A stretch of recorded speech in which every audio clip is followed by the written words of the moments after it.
Good morning, Ashley. I'm ready to go whenever you are. Good morning. I'm all ready to go too. Okay, awesome. Let's see.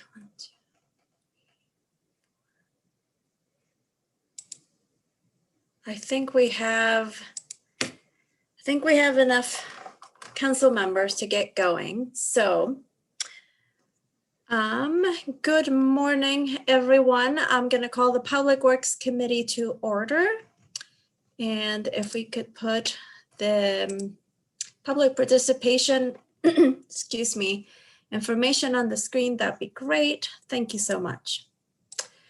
So we continue to meet via Zoom, and please know there are several ways for you to participate and stay engaged. If you're joining us via Zoom, please use your raise and lower hand features to let us know that you want to provide public comment. We'll acknowledge you and let you provide public comment. If you are participating by phone, you can raise and lower your hand by pressing *9, 6 to mute and unmute yourself.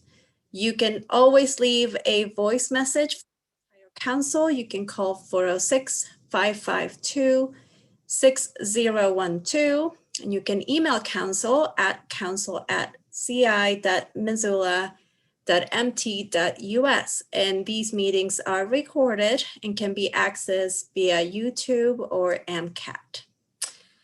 And with that, Ashley, if we could take a roll call, please, for attendance. Anderson? She's absent today. Okay. Becerra? Present. Contos? Here. Harp? Here.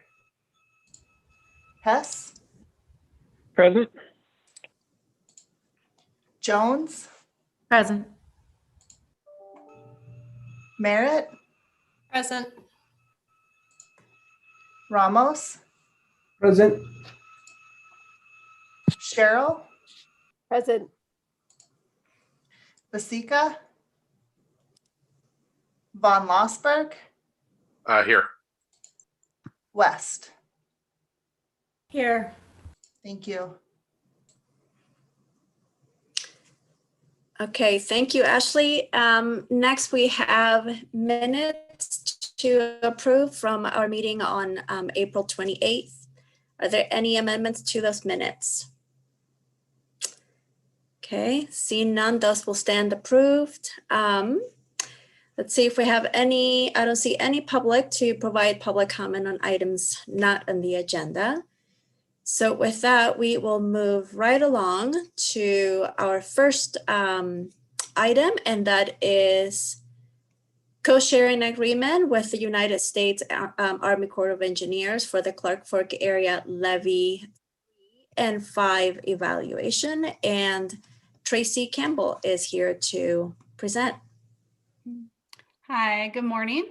I am Tracy Campbell, a Regulatory Compliance Manager for the Stormwater Utility, and I am here to ask City Council to approve and authorize the mayor to sign a cost-sharing agreement with the United States Army Corps of Engineers for an accelerated levee system evaluation of the Clark Fork Area 3 and Area 5 levees. I do have a PowerPoint. I'll go ahead and share my screen.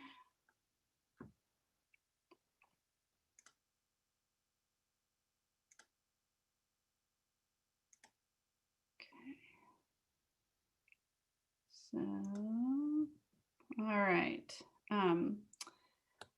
So a little bit of review on the levees and kind of why stormwater is responsible for the levees. They used to be shared responsibility between multiple city departments. And in 2016, when the utility was established, it was determined that all the city's flood control devices would be the responsibility of the utility.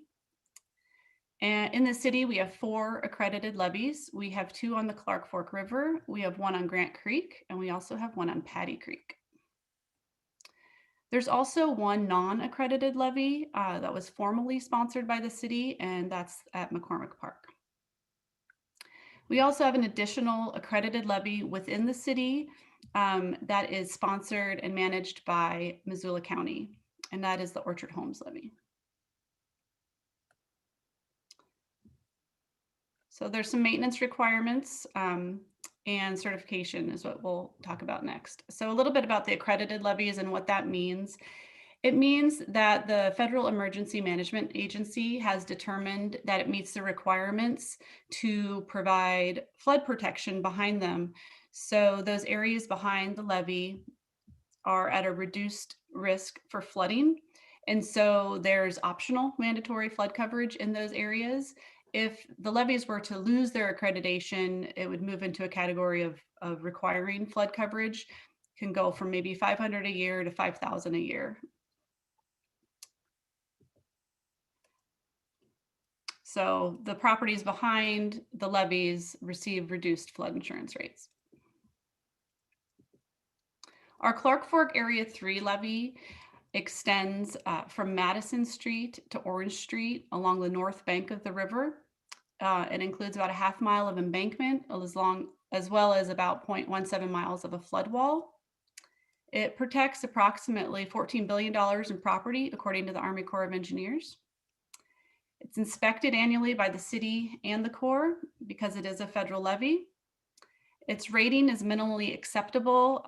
Primarily, there's some issues on the flood wall, a little bit of cracking and spalling, and also because of vegetation. The Corps doesn't want to see vegetation on the levees. So in March of this year, we removed all the large diameter trees, and we also removed non-native vegetation as well. Our Area 5 levee is also on the north bank of the Clark Fork River, and it extends from California Street to Russell Street. And the Corps estimates it protects approximately $36 million in property. This levee is also inspected annually by the Corps and the city, and also has a minimally acceptable rating.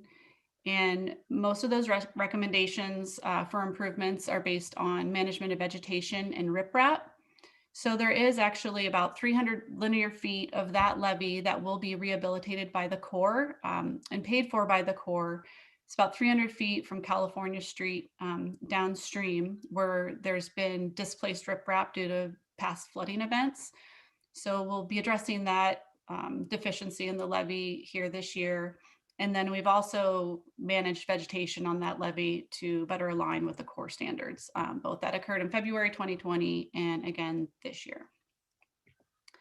So vegetation maintenance for the levees, according to our 1968 O&M manual for the levees, it says that the growth of sodden willows or brush on the slopes may be encouraged to increase bank stabilization and decrease erosion from flood flows, and the growth of trees shall be prevented.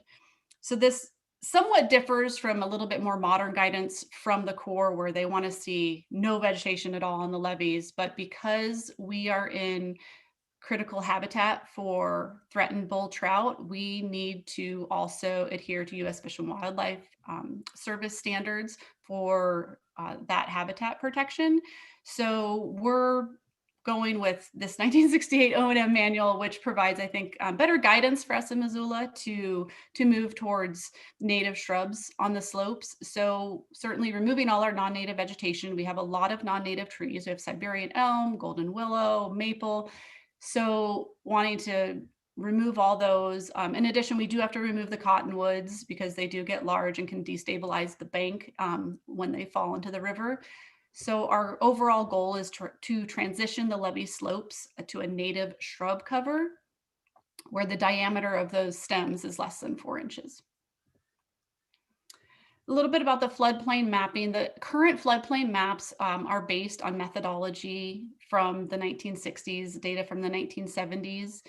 So the counties, Missoula and Granite counties, started working with DNRC, the Department of Natural Resources and Conservation, and FEMA to update the flood insurance rate maps for the Clark Fork River, Bitterroot River, Rock Creek, and Rock Creek tributaries.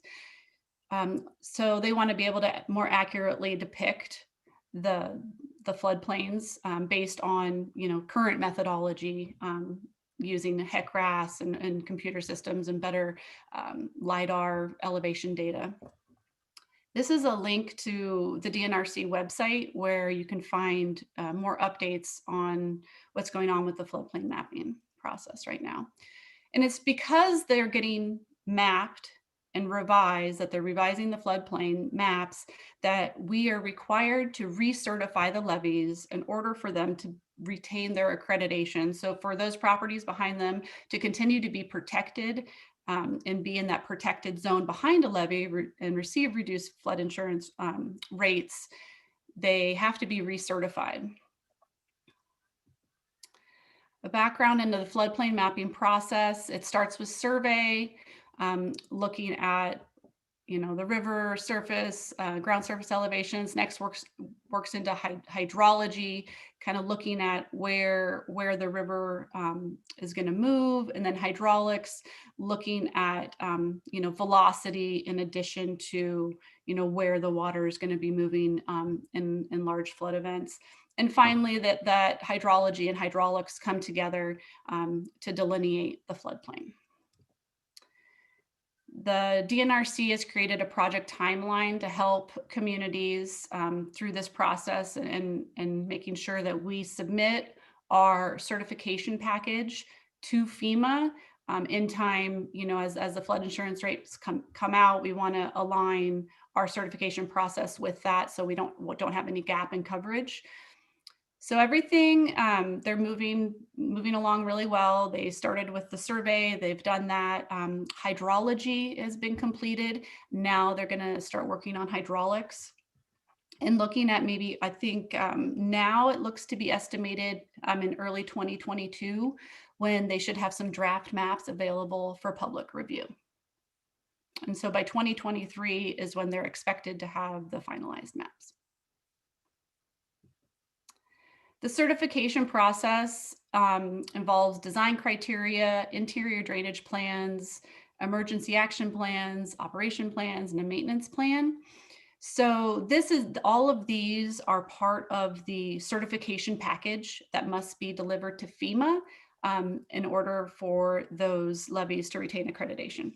So some of the deliverables are part of the design criteria components, and those are what can be covered by working with the Corps in their risk assessment. So we had a couple options with going through the certification process and figuring out what we have to do to get all these deliverables to FEMA. And so we could use a consultant or we could partner with the Corps. Notably, we're in the Seattle district. The rest of Montana and their levees are in the Omaha district, and the Omaha district does not work with communities on recertifying levees, but the Seattle district does. So we're really lucky in that fact that they are willing to partner with us, and it is a 50-50 cost share. So we wanted to look at, though, what could we work with a private consultant? What does that mean? Is that a better option for us? So it kind of went through a little bit of the pros and cons about it. Some of the pros: the Corps built the levee. They have some accountability for its structural integrity. So there's that. There's a pretty robust scope, but it's a new process. So they haven't done this a lot because it's a fairly new process for the Corps to do this. But we also have an established relationship with the Seattle district. They've been really great to work with, and they're willing to work with the city. And we thought it had a potential to save us a lot of money, being that it was this 50-50 cost share. So working with the consultant, we thought it might be a little bit less predictable. However, it is a very well-defined process, but a less defined scope. And we don't have local expertise. It would have required us to go out of state for that.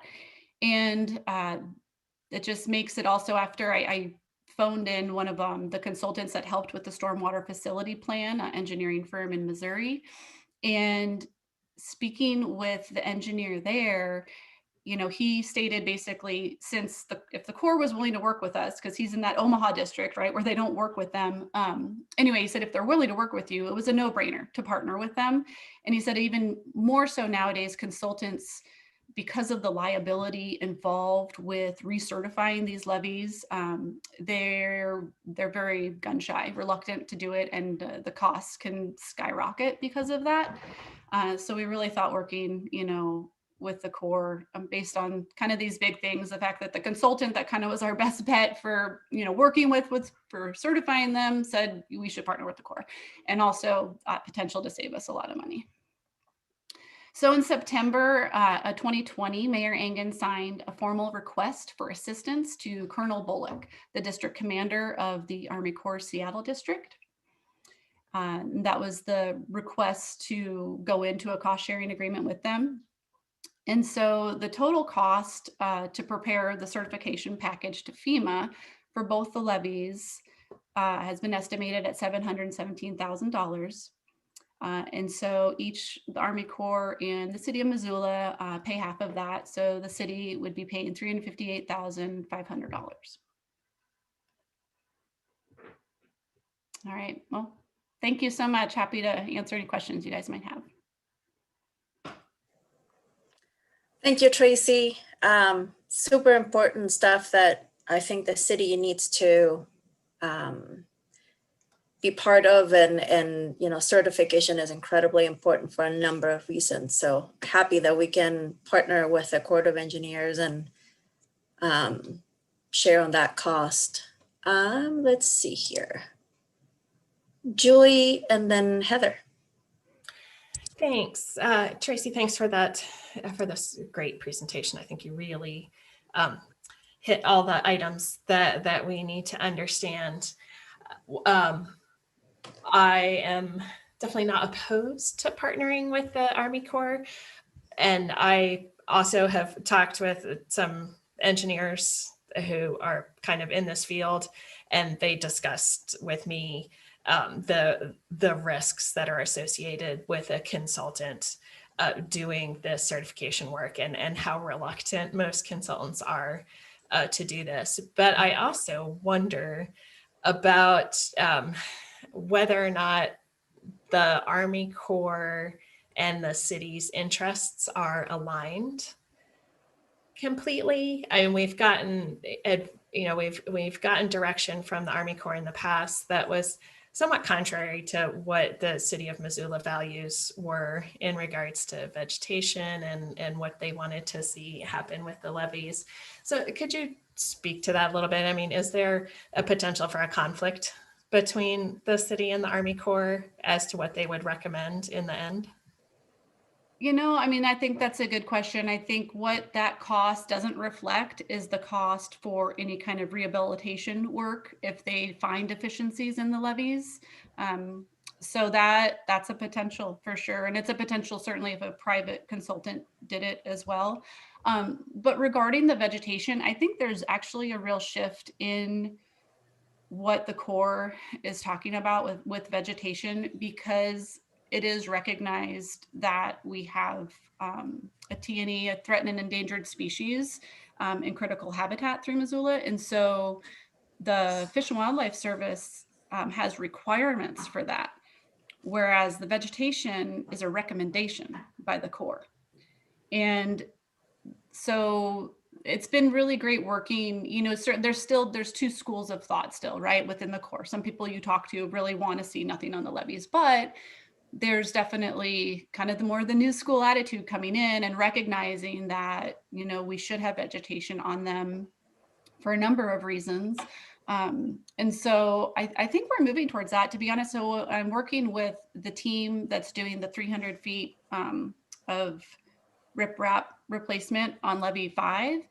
And one of the members of their team is wanting to do on-site mitigation. So because whenever you disturb an area of bank, you have to mitigate for those effects.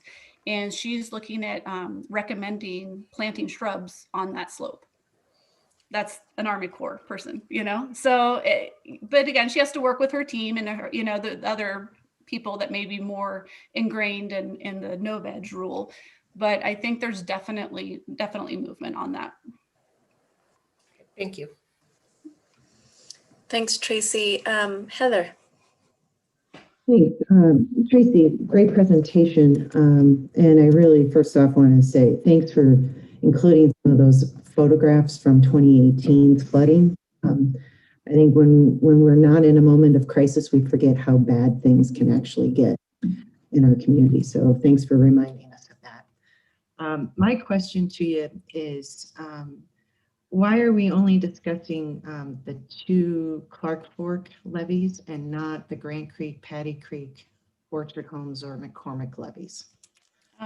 So the floodplains are only being remapped for the Clark Fork and Bitterroot, not for the tributaries. So those aren't being remapped. Those floodplains aren't being remapped. So we're not required to recertify those. Okay, so this whole process is to cover the two levees that really go through the downtown area. Mm-hmm. And we don't have to worry about those tributaries whatsoever, even in the future, as a possible thing. It's possible those could get remapped as well. And we do need to, we still are required to inspect those annually and maintain vegetation on them. And those we have not. We have not addressed those yet. We've focused on the Clark Fork ones because we know the floodplain remapping is happening and there's no way the Corps would certify the levees with all the vegetation that was on them. So it was one of the reasons we had to push towards, moving forward and getting those into a state that they would be, anyway, so they can actually view the structure. That's one of the reasons to not have a lot of vegetation is so that they can actually see if there's erosion or scouring happening on the levee that would destabilize it. So, but yeah, we do need to address the vegetation, at least on the other levees. But as far as certification goes, that I haven't heard anything about needing to do that. Okay. And then just a final question, just in those discussions that you had with the private consultant, did they ever give you a ballpark figure of what their costs would be compared to what the Army Corps of Engineers would do? Yeah, it's really interesting. I've heard a number of things, initially we had a really low estimate from them. We had, I forget what it exactly was. I want to say like $26 a linear foot, and it was going to work out to be like $200,000, or it was really, really low. And so at first we're like, well, this sounds great. Let's work with them. And then talking with DNRC, they thought that number seemed really weird to them because they had always heard that it was at least a $500,000 effort per structure. So that we'd be looking at $1 million to do both of them. So that same consultant who gave us that estimate, which is in our facility plan, that's the one I talked to. And that's the one that kind of seemed to change, that they didn't seem to recommend working with a consultant. So I didn't really get an estimate from him other than the older estimate. But yeah, according to DNRC, they're looking at, $500,000 per structure. Okay, thanks. Appreciate the background. Thank you. Brian. Thanks, Tracy. Really informative, helpful presentation. Couple questions, and I had to step away briefly, so my apologies if I just missed this. On the Clark Fork Area 3 slide, the estimated property value says 48 million to 14 billion. Right. Did you cover that? That seems like an odd range. It is an odd range. And I think I questioned the $1 billion mark. I mean, I use that because I'm like, hey, wow, that's a lot of money. And that's just according to the Army Corps database. They have a levee database where they have a summary of the system and what they've estimated for property values. And so that's where that's coming from. And I didn't estimate that. It comes from the Corps. It comes from their database. Okay, it might be worth us. I mean, Mm-hmm. Something seems like it's. I mean, there's a finite number of properties there, and it might be worth flagging if there's like some, even mistaken range on like one or a couple things that's driving it. That range just doesn't make sense to me given the finite number of properties. I might have missed. So the amount of money is certainly a significant amount of money, and it's substantial and important work. So this is all through stormwater utility. I think I missed the connection, but I'm assuming that this is within the utility. So it's not general fund money, it's utility money, right? Right, it would be funded by the utility, and it's really anything that's with our capital improvement projects aren't really part of our baseline budget. We just don't have that, so it's something that will be financed. Yeah. Okay. I think those were my questions. Oh, actually, if it's okay, Marissa, one more. Yeah, go ahead. Julie raised sort of the same point that I was struggling with a little bit, and I think I'm not even sure how to characterize it, but it's this interplay between our interests, the Army Corps, and say, what was it, Fish and Wildlife, that, and one thing that might be helpful is to understand better, not during this meeting, but I'm curious sort of how we resolve, if we get to intractable sort of conflicts or decisions, what is either the escalation path or the resolution path if we just get to places where we're dug in and don't agree, if that's a potential sort of scenario. And maybe I'm overstating that, but given these entities, just among those three, it's not that difficult to envision a situation where there is no clear good compromise, if you will. And sometimes, honestly, compromise isn't the best decision. It may be that one of those parties' sort of parameters are really the best. And it's just not clear to me what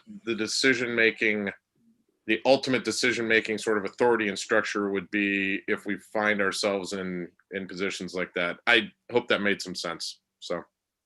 Yeah, it does. I think that's a good question. I mean, I don't have an answer for that. I mean, I think it's a great question and something, yeah, we'll have to work towards. But I think the fact that the Army Corps, the Seattle district, has had to work with salmon and understand salmonid protections and the significance of that. And again, that especially when it comes to vegetation, at least, that the Fish and Wildlife Service with their compliance is kind of supersedes that of those vegetation recommendations. So I think that's a good thing as far as vegetation is concerned. The other aspects of it are harder to quantify. I mean, if there's other geotech work or things like that, there might be bigger questions there. Okay, thank you. Great question. Heidi. Do you still need a motion, Mirta? Yes. I would be happy to make the recommended motion at this point if that's appropriate. That's great. Thank you. And I'll just speak to it briefly. I think that it is in our best interest to enter into an agreement with the Army Corps of Engineers for cost sharing on these levees.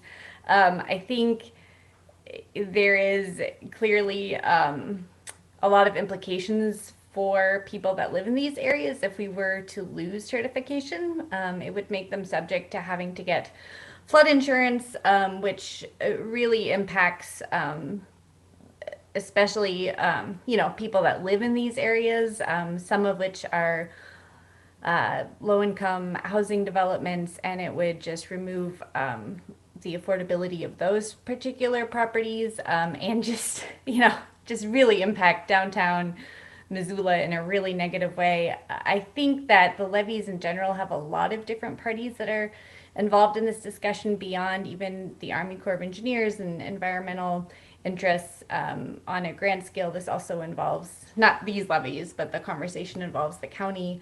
And I think thus far, the consultants that are working on this process have done a great job of navigating what the city and the county and different entities need in this process and what the different criterias are to meet all the relevant standards. So I support this, and I think it's a needed step to making sure that these are managed in the future.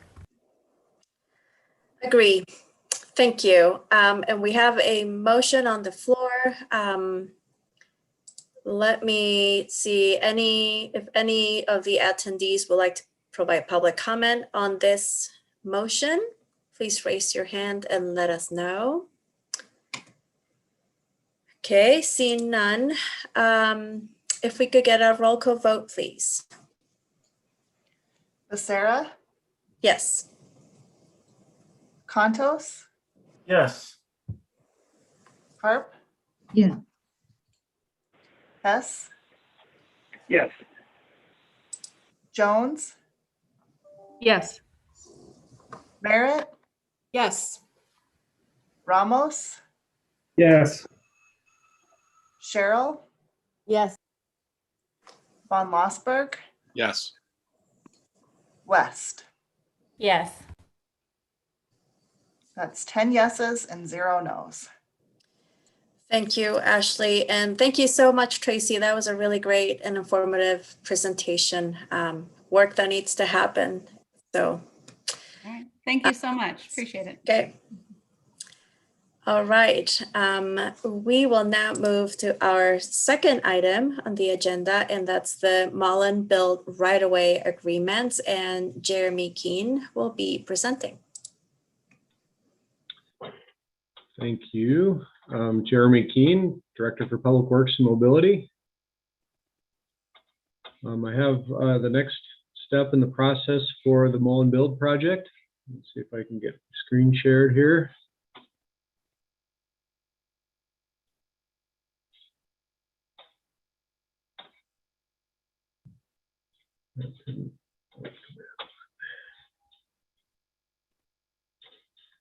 Sorry, 1 second.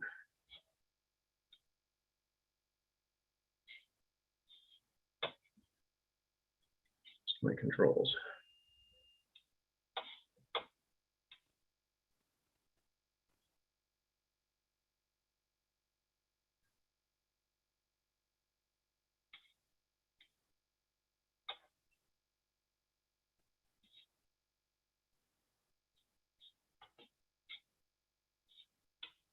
Okay, well, I hope you're seeing my screen, or at least one of the presentation screens. Is that working? Okay. Yep, we're seeing both the screen and then your notes. Looks like. Yeah, I can't figure out how to get the right Okay. one in the right place, but this will work fine. Yep. Okay, so we are moving ahead with the Mulligan Build project. As you are well aware, we received a $13 million federal grant along with Missoula County to construct these roads in the Mulligan Sutupcane area. And we are moving we are through the final design stage. We now have 100% construction drawings, and we are working on the bidding process to get final pricing for those.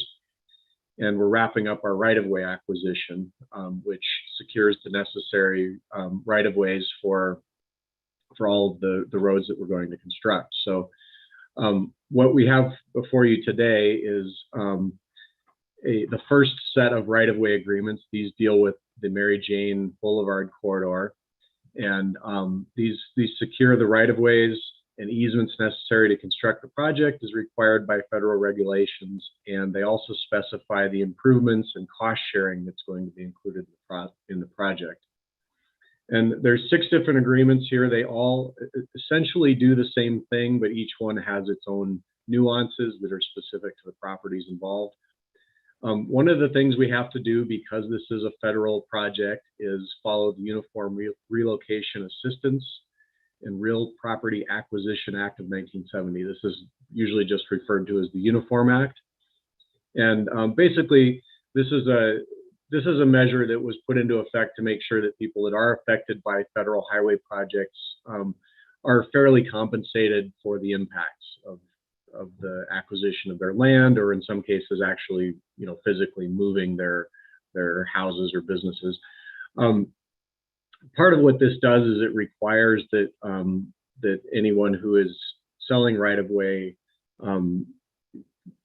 understands that they have a right to receive fair compensation for that land. So in these agreements, what we're doing is the grantor is acknowledging that they've been fully informed of that right to receive fair compensation, and that they are agreeing to donate the right-of-way in exchange for the benefits received from the build project. So in all of these cases, these are properties that are actively developing, and the build project supports their development. And in most cases, those developments would have been responsible for street improvements that the build project is making. And so there's a benefit to the properties, as well as a cost share, which I'll get into in a minute.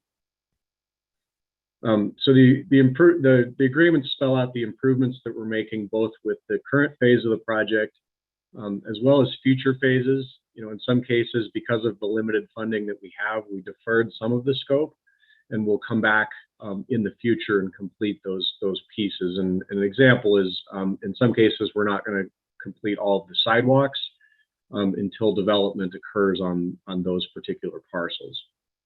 And the sidewalks and landscaping and other things will be filled in when development occurs.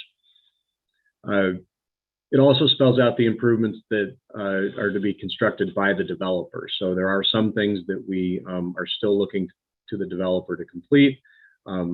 Those primarily being landscaping, street trees, irrigation systems, and street lighting. So things that the developers would typically install and maintain as part of their project.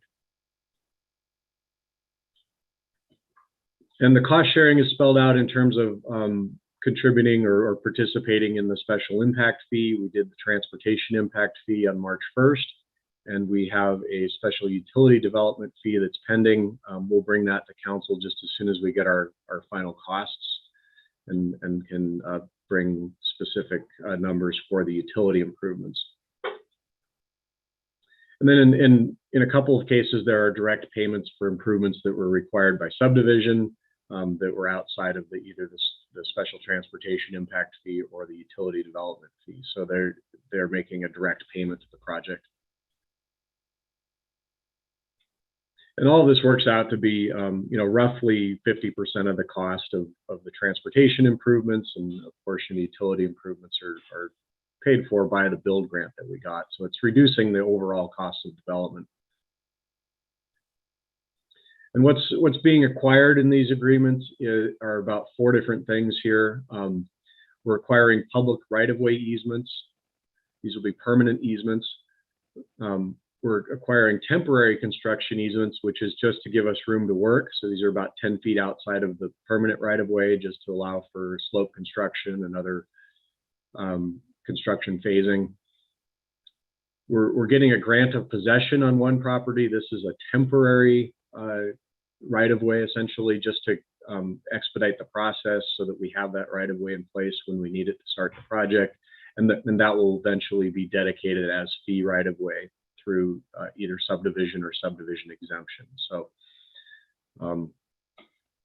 you'll see in these agreements that there's a number of different things that we are acquiring. So the recommended motion is to approve and authorize the mayor to sign these agreements to construct public infrastructure for Mary Jane Boulevard in the Mulligan Build project. And there are 6 different landowners here.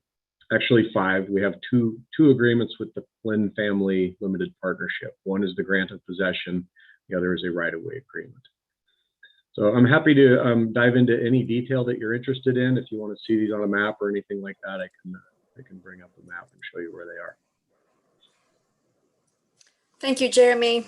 So it's one motion for 5 different agreements. Is that right?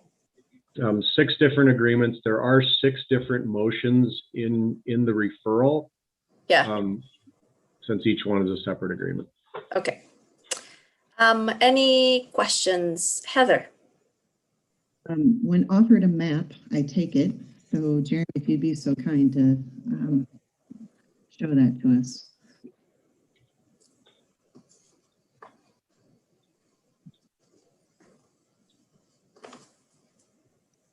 Okay, so you're familiar with the Mary Jane corridor.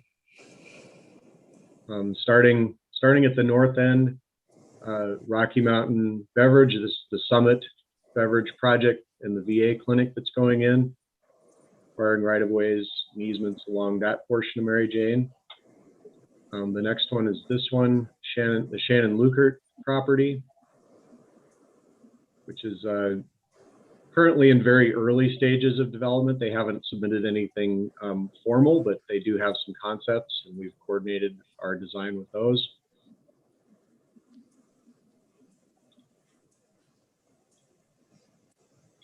Then on the south portion of Mary Jane, this property here is HEH LLC. This is the Hellgate Village subdivision that's currently under construction.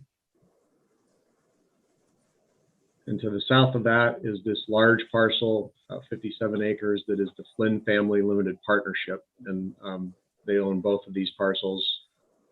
And there are 2 agreements with the Flynn Family Partnership. And it appears that you were able to get right of way with all the property owners that you needed to. Is that correct? Yeah, we've been able to come to agreement with all of them. I should add that we will also have some agreements coming for George Elmer Boulevard. So those are not complete yet. We're still working on a couple of those. And so we'll bring a second set of these agreements for George Elmer and England Boulevard.